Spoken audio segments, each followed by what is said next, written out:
Okay. Okay, I'm just going to watch on the live page. There we go. It says your event is starting, it says here. Right, I've got to please stand by on the public view. It says stop streaming. Public view should go. I has preview.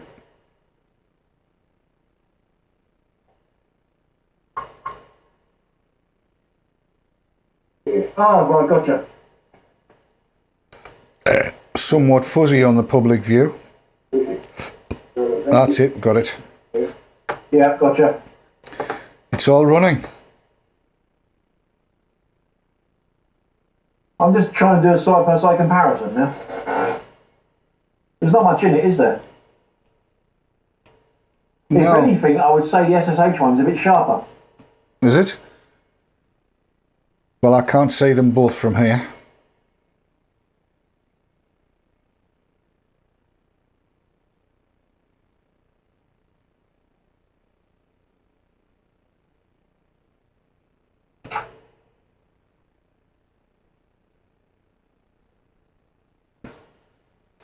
It's most weird, is this?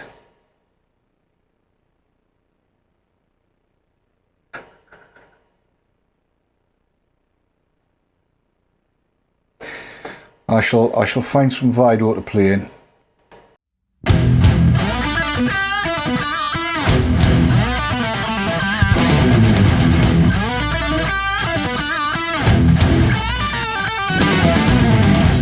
Hello everybody, we just met Dave in the Isle of Wight, random, totally random.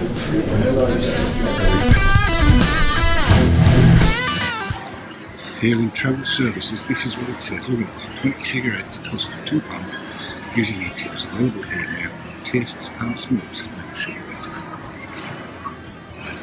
So no wonder we didn't like them.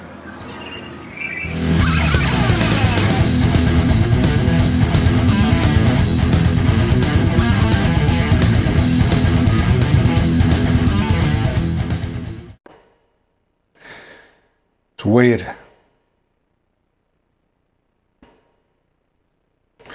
Most strange. I think I shall find another piece of Vido to play in that's proper Vido, and let's see what happens.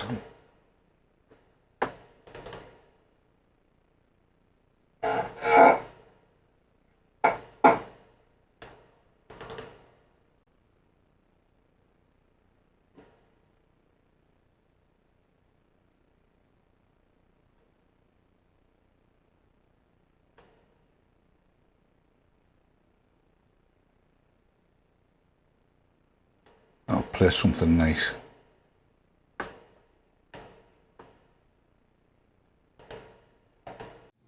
I'm sat in Darwin. Blackburn? Blackburn with Darwin. Yes, but in Blackburn now. Alright, yes. With Fraser Cropper here at Totally Wicked headquarters. And I just wanted to talk to you about the challenge to the Tobacco Products Directive Article 20 that's coming up. Before I ask you anything, I want to firstly shake you by the hand and say congratulations for doing it. Okay, thank you. How do you see it going? Have we got any further with timescales?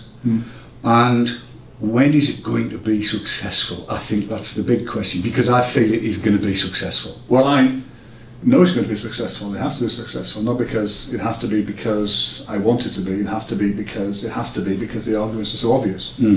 So it will be successful. When will it be successful? Sometime this year. The provisional estimate is that sometime in probably late third quarter, early winter of 2015, then we will have our day in court and there will be a ruling.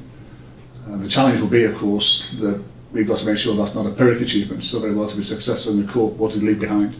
Yes. And how do we find ourselves at the end of this year making sure that whatever's happened in that period between now and then actually doesn't undermine the overall intent of us being successful, which is for us to ultimately achieve a victory which allows us to start again and revisit the key question, which is how should these products be regulated properly?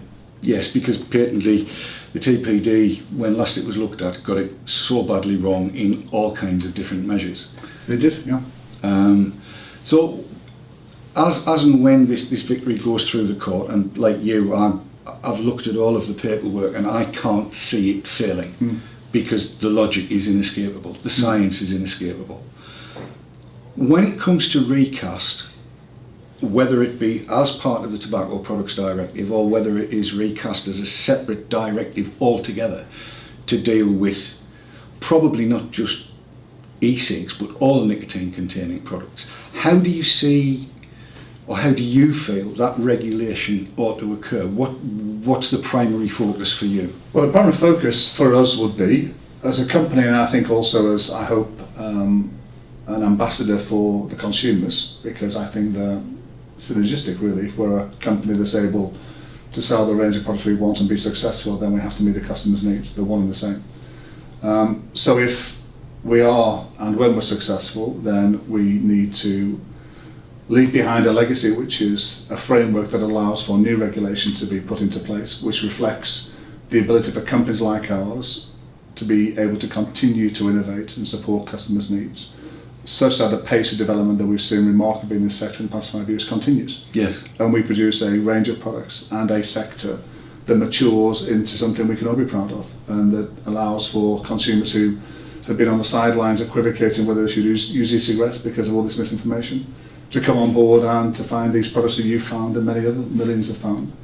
And that's a great tragedy of what's happened over the past 3 or 4 years. That misinformation campaign has probably caused people's lives to be lost prematurely because they've not had the confidence to be able to move in the direction that you, free-thinking people like yourself, have done, which is to find by your own volition and your own research the products that you now use routinely.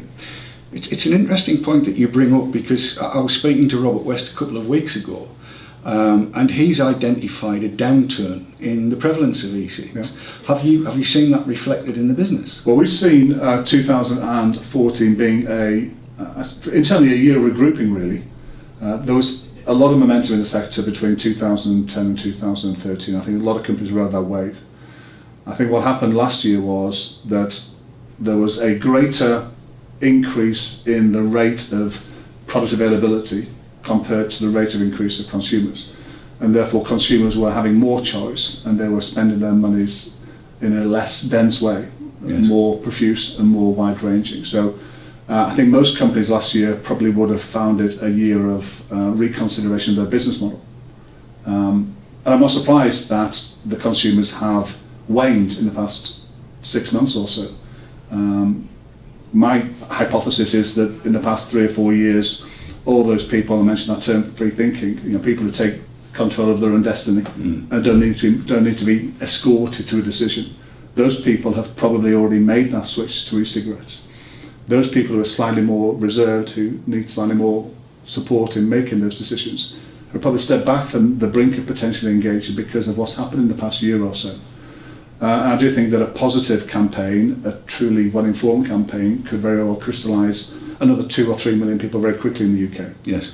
And part of what the TPD has unfortunately not allowed is for that. And what has happened in the wake of the TPD and all the way before it is that for the media to have exploited that for whatever reason, just general vandalism, misinformation because there's an agenda, ignorance, but the compounded effect of all that is that people don't know what these products are. We know. Yes. I sell them in confidence that I know that I'm bringing no harm to anybody. Indeed, there's potentially many people's lives have been saved by our company and companies like ours selling the products that we sell. That's not generally understood there.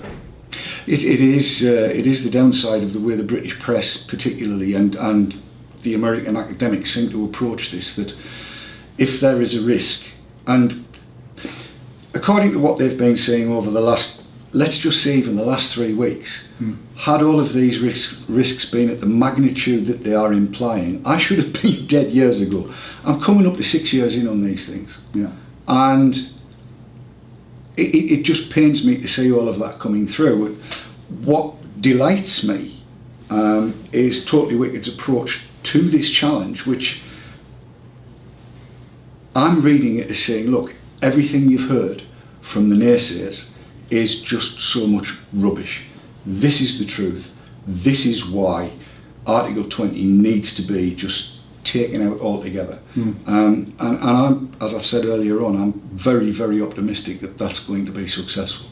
Well, so am I. I think the sector as a whole has been exploited because it is such a very fragmented and very junior industry. That you can walk all over it and you can misinform against it because it's got very little power. We're actually a relatively modest business. There's businesses of our size and businesses which are larger than ours who've been unwilling and able, whatever the motivation is, to have done much at all apart from sit back and allow these things to happen. It's part of the legacy of my brother, influence on the business, and the responsibility I feel that he gave to me to make sure that our business continues to reflect that initial personality of the business and the responsibilities that we've accepted on behalf of our customers. I wrote a blog for Save e-cigs on Friday, which was published earlier this week, which caused me to reflect a little bit on why am I doing it, what's the purpose, what do I want to ultimately establish as a consequence of us being successful. Quite a moment of catharsis really, because it made me look back more deeply into the business and what we're trying to do and why. And it is all about the customers. People think it's trite, how dare you, Fraser, use that as your reason, your raison d'etre. Well, it is, because actually the customers don't have to buy from us. The customers can buy from whoever they want to. And if there are no customers, there's no business. Well, absolutely. And we don't use any coercive tactics at all to sell our products. We don't market. There's been no marketing. When's the last time we saw a TW advert on television or on radio? We don't market our products. We rely upon customers who come to us who like what we do to tell other customers. That's why we service 80, 90,000 people each month. So we are doing this because we have to do it. We have to do it because there's a quid pro quo with our customers, which is if you trust us to give you the products and you exchange your money for the things that we sell, then I've got also a responsibility to use that money when I need to make sure that your requirements are fulfilled. Not just in the things that we can control, but in the things that we can't directly control but can have an influence on. Yes. That's the reason why by the time it's finished there'll be at least a seven-figure sum spent by this business on legal costs. There's half of that spent already. And that's not insignificant for a business like ours. I'd rather it be invested in the building you'll see later there, which is our new technical facility. And perhaps I would have invested in that technical facility 6 months previously if I hadn't had my eyes turned in 2013 to all the shenanigans and the responsibilities that we shouldered in 2013 and beyond. So our business has been adversely affected. I don't doubt that. In 2013, when we basically turned over our site to 6 months to Mr. Wiki with a Guy Fawkes mask on, and it being an outlay, an outpouring of stuff that we wanted our customers to get engaged with. Other vendors were selling e-cigarettes. Yes. And it was a lost opportunity for us in the business. But I and all those people in the leadership position in the business agreed that it was the right thing for us to do.